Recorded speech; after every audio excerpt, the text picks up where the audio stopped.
What's up, YouTube? I got Garrison here doing a deck tech on this mono black Tezzeret combo jank deck that he played tonight. So I'm going to go over the list, and he's going to talk about the cards because I don't know what he's trying to do. A lot of nothing, it seems like. Yeah. So we've got 3 Guild Globes, which is the 2 mana, enters the battlefield, artifact, draw a card, and then you pay 2 and tap it to add 2 mana of any. You pay 2, tap it, and sacrifice it. And sacrifice it, yeah, Yep. to add 2 mana of different colors. We've got 4 mana Geodes, which is a 3 mana artifact, enters the battlefield, scry 1, taps for any color. We've got 1 Bolas's Citadel, 3 Sky Scanners, which is a 1/1 flyer that draws a card, 4 Psy Master Thopterist. I'm only reading the cards that I assume nobody knows what they do. Yeah. 2 Treasure Maps, 2 Karn the Great Creator, 2 Karn, sorry, I'm going to call this one its proper name, Karen, the Realtor of Urza, because all she ever does is get you land. 3 Eugene the Ineffable, yes, I know it's Ugin, I call him Eugene. 2 Tezzeret, Master of the Bridge, 2 Antiquities War, 2 Cry of the Carnarium, 4 Vraska's Contempts. 2. I'm sorry, 2 Vraska's Contempts. It's a 4 mana spell. Yeah. 2 Finale of Eternity, 1 Ritual of Soot. The lands, he went with the Chromatic Black land base, which is 16 swamps, 4 Cabal Strongholds, and then he actually swapped 4 of the swamps for 4 Drawn Catacombs in order to cast the Antiquities War, the Tezzeret, and the Psy. So what is this deck trying to do, Garrison?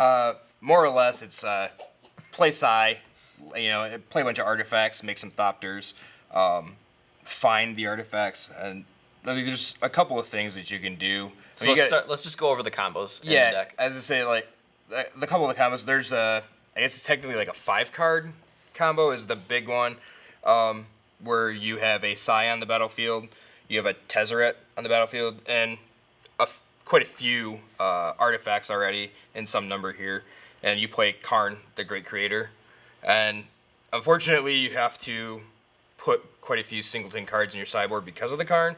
But the big one is the Guardians of Koilos. All right, so let's read this card.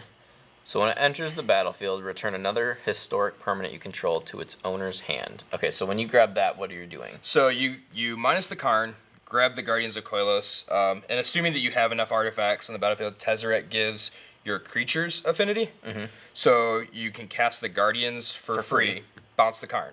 Okay. Then it also gives your Planeswalkers affinity. Yep. So you play the Karn for free. -2, go grab another one. So you're gonna do this 4 times. Actually, you have to do that twice. Oh, okay. And then that's why I say with the Psy on the battlefield, the Karn and the Tezzeret, you actually just grab the 2 Guardians with 1 in play. You bounce the other Guardian. Oh, just go. And you just keep bouncing them. You make a billion Thopters. Okay. And then you're assuming you have Tezzeret. Tezzeret's +2. They take, if you make a literal billion, they take a literal billion plus. Yep. However many other artifacts you have. I did win one time. Yeah, I did win one game by doing that in round 1, I believe it was. So it's actually very satisfying, but it does not happen like that ever, I guess. It's really the way that it goes. You can't say never. Yeah. Happened once. He was on a mulligan to 5. At least 8 games? Yeah. I think I played 9 total. 9 games. So you won that one game. Yep. So by doing that, it's pretty good. It's interesting. So There's just just decisions to make. The Sky Scanner, being a cantrip is kind of nice. Being able to replace itself if you're making another Thopter here. Mm-hmm. The Finale of Eternity, I did cast the Finale earlier.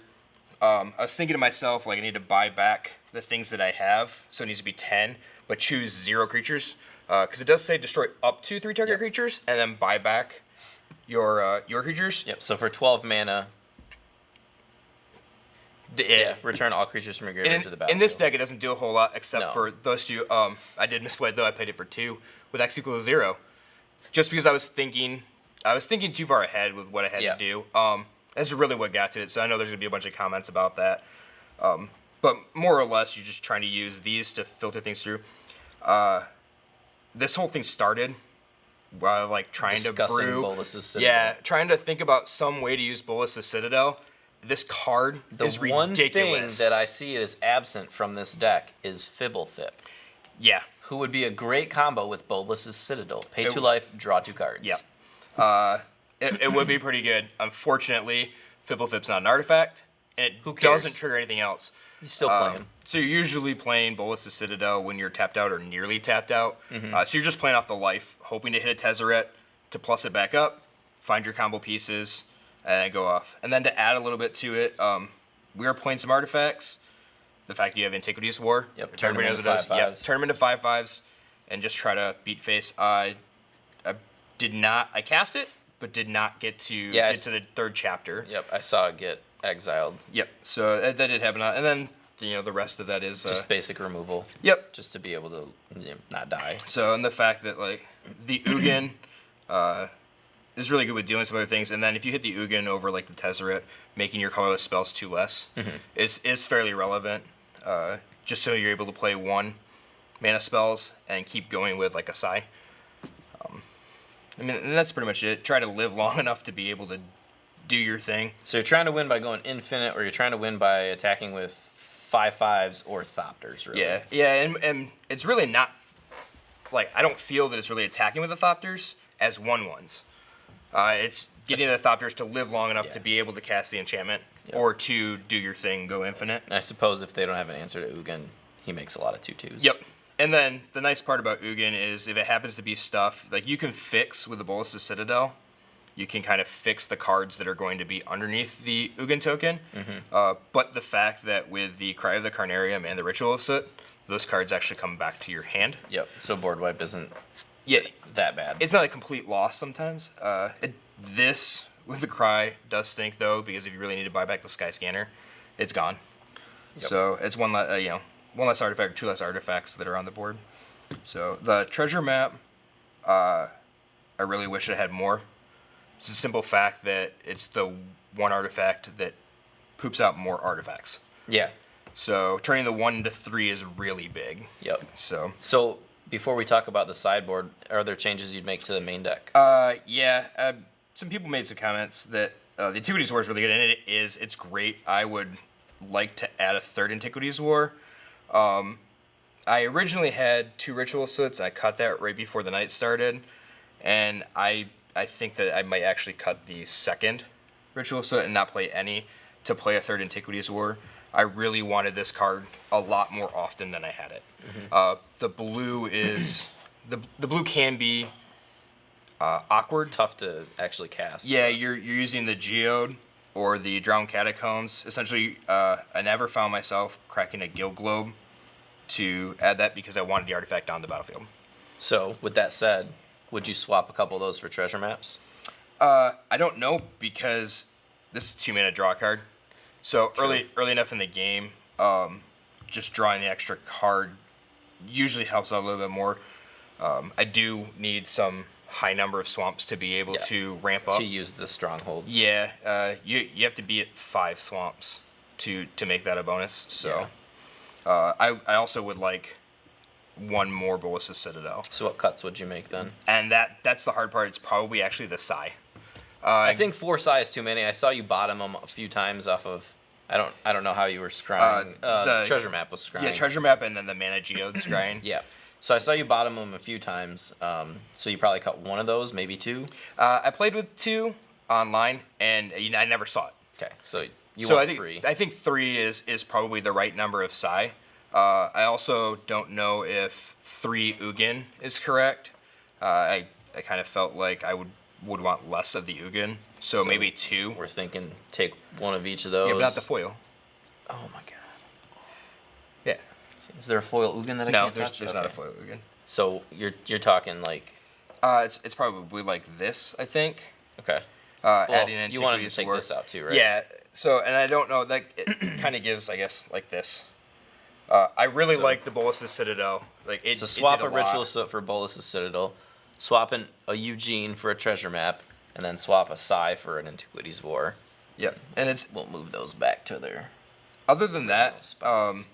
I'm gonna bury the foil on the bottom. if it can, like, if it gets its chance to do its thing, it's nice. I had a couple of games where you're just going off. Yeah, we saw 1 game on camera that. Well, I guess all your games were on camera. Yep. 1 game against Antonio playing the Zorius deck, you just had like a 10-minute turn. Yeah. You just kept playing cards off the top and then drawing cards, and so there's a lot of things to do, a lot of decisions to make. That's for sure. And the hardest part is remembering, because everything is like 2 and 3 ofs. It's very hard to remember what is still left in the deck. And that's where it comes. I think I had a turn where that big long turn where I actually minus the Karn. Put your phone on do not And disturb. was not thinking about the fact like I should have just kept digging. Yeah. Because I would have been able. Turns out like I did end up hitting the second Tezzeret and playing it, so I would have been able to go infinite. But I had already used the Karn to go grab a piece of the sideboard. And at that point, I have to find the second Karn. Yeah, and in that game, we talked about this a little bit. I don't know if you could hear us in the background of another match or not, but I think, like you were saying, like without knowing what's in your deck, you have 2 choices. It's go for a sideboard card or try to go and win. Yeah. And in the instance on camera, going for the sideboard card definitely didn't win. No. Because he had both Teferis, and he can just bounce the Sorcerer's Spyglass. So it doesn't actually do anything. He ultimates the other Teferi, and then you lose. So I think your correct line in that is either try to win or go for the Immortal Sun out of the sideboard. Yeah. And yeah, you shut yourself down, but you have other ways to win. My problem, like also keeping in mind that this is an arena, you're timed. Yeah. Like, you have to do something when you're playing this deck. You can't just sit there and think about it the entire time. So... You can't rope your opponent in real life. Yeah. So the hardest part about that was, even though I'm looking at my sideboard, was playing to my opponent, like knowing my opponent, and hoping that he also makes a wrong choice, because I believe in that game, he was going to Emblem Teferi, but he had to use the other Teferi to bounce the Spyglass. Yes.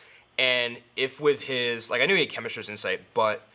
with the 2 exile effects, like he's got to get rid of like the Antiquities War that I had that was on 2, so it's killing him. That's killing him next turn, and then he had to choose the Tezzeret.